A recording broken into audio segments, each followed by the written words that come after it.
welcome back to my channel where today I'll be fixing 3 of my past cosplays. Mainly because I'm moving next week and I really don't want to leave them in a subpar or broken state. First up is Twilight Sparkle from My Little Pony Friendship is Magic. I like this cosplay, but I feel like it's a little bit boring looking, so I decided to go in on the wings and make them a little bit more interesting.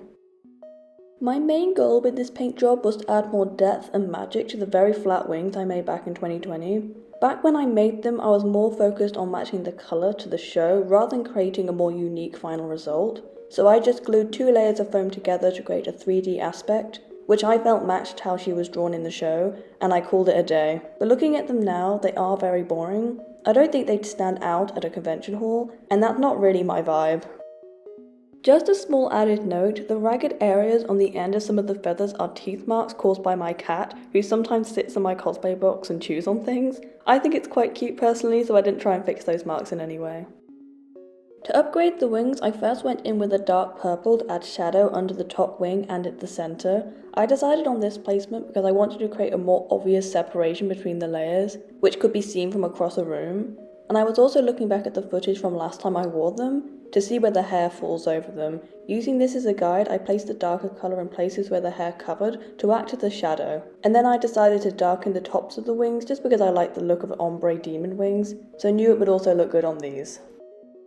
After the purple, I moved on to the white accents, which I used to add a more magical element to her character design. Starting out with just the tips of the wings, I slowly developed how I wanted this element to look. It started out as a more sharp shape, but turned into more swoops, as Twilight is a good character, and the sharp lines reminded me a lot of Disney villain art styles, which doesn't really suit her personality. I also added little white dots to act as magical dust. I know there is no magic dust in the show, but the show does have white dots as highlights a lot, so it doesn't really seem out of the realm of possibilities.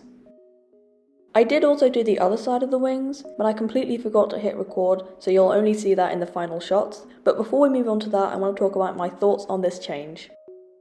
Overall, I think this 20-minute paint job did a lot to make this cosplay more unique and eye-catching. Is it the perfect cosplay? No, but I'm definitely happier with it and I feel like it just looks a lot better. I thought about editing other elements of this cosplay, namely the hair, because it always looks very flat, but wig styling isn't my forte in the slightest, as you'll see a little bit later on. And I do love this wig, the colours are so me, and even though it's a very specifically Twilight wig, it goes well with my drag style as well, so I would be really upset if I ruined it. Another thing I thought to add was a crown, but the outfit for this cosplay is school-inspired, drawing on the movie where the characters are high school aged, so a crown doesn't really make sense with it. Maybe in the future I'll sew in a entirely new look for Twilight, something more inspired and interesting, but I wasn't wanting to make a whole new cosplay for this video, so I left that on the idea board for now. But you've waited long enough, let's see the final result.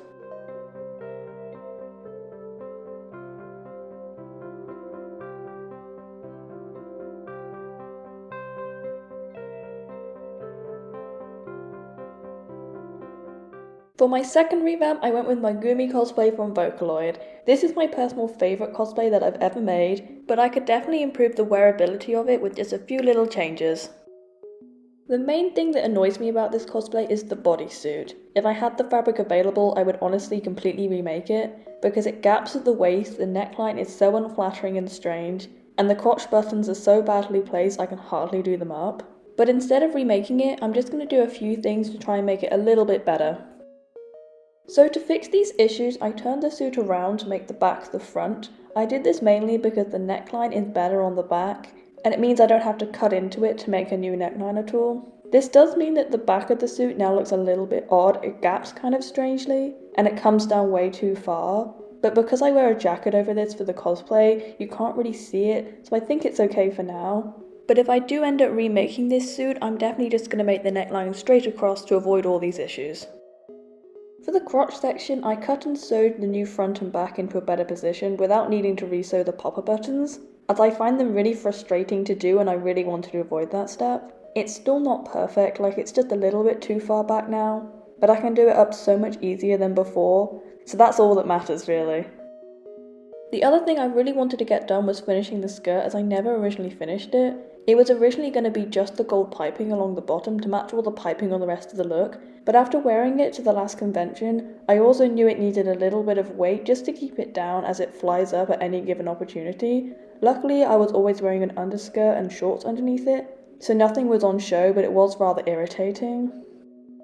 So to weigh down the skirt, I went in with the heaviest fabric I had on hand, which is this thick green scuba material, which was also quite lucky for me because there is green in the cosplay, so when it flicks up it kind of looks like it's meant to be there.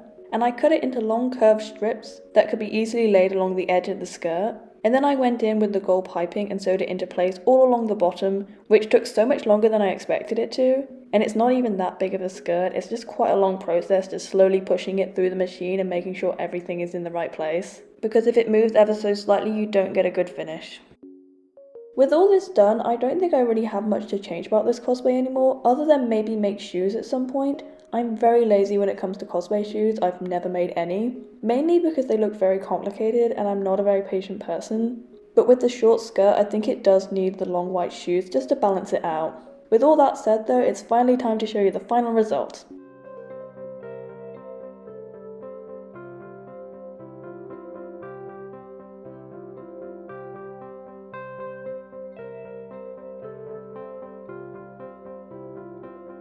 The final revamp for this video is Umbreon, who is a Pokémon. I don't have a full cosplay for this one yet, it's just a wig, but it really needs a lot of work. I liked it at the time, but looking back I think it looks absolutely terrible. So the first thing I did was wash all the hairspray out of the fringe. Honestly, I shouldn't have put anywhere near this amount into it in the first place, as all it did was make the fringe very crispy without even really holding it into place. But it was my first time properly styling a wig, and I didn't know what I was doing at all. From what I've gathered, the trick to using hairspray is to heat up the hair first, move it into place and let it cool in that position. Because it's plastic, it will generally hold that new shape, but if it needs a little bit more stability, then you can add a little bit of hairspray over the top. You definitely don't do what I did, which was vaguely hold the fringe into shape, empty half a bottle of hairspray into it and hope for the best, because as soon as you wear it, it's just going to ruin the styling. However, for this restyling, I decided to go a completely different route and glue the hair into place. I did this for two reasons. One, I couldn't find my hair straighteners, so there was no way of heating up the fibres. And two, I got so annoyed by the hair separating where it hits my nose, I just wanted a fully permanent style that I couldn't mess up.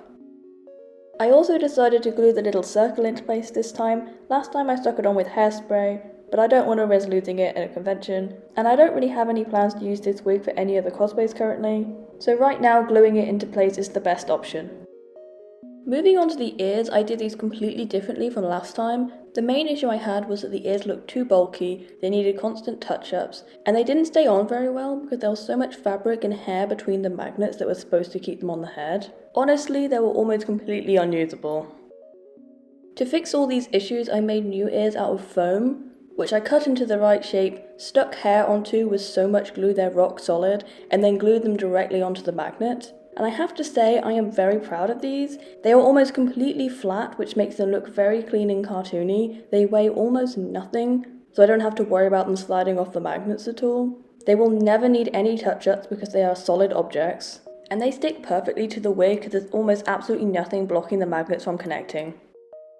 Needless to say, I'm very proud of the elements I added to this wig, but I'm very much aware that its cut is very poor. The layers are so choppy, it's like there are two sharp lines across the bottom and middle of the wig. I was going for a wolf cut, but I just couldn't get it right, even though I was using a tutorial. I did think about trying to cut it more for this video, but I was too afraid that I'd make the wig completely unusable. So I think instead I want to try and find a hairdresser who wouldn't mind going in and fixing it up, with payment of course, because they'd obviously do a much better job than I ever could.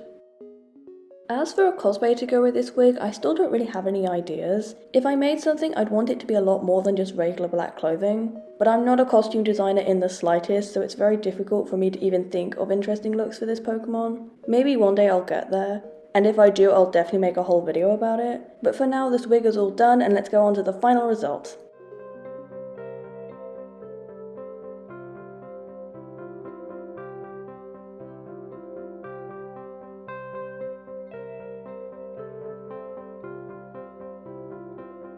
So that's my 3 new and improved cosplays. I had so much fun working on these, and I hope doing so will help me create more detailed and long-lasting cosplays in the future. In my opinion, the biggest change was definitely Umbreon, but my favourite still definitely goes to Gumi. I just love her design so much, and orange is also my favourite colour, so I'm very biased on that one. If you enjoyed this video, please don't forget to subscribe. I post new art, makeup and cosplay videos every single Thursday that I'm sure you'll like if you like this video. I'd also really appreciate it if you hit the like button and left a comment because it really helps me out. And until next time, bye!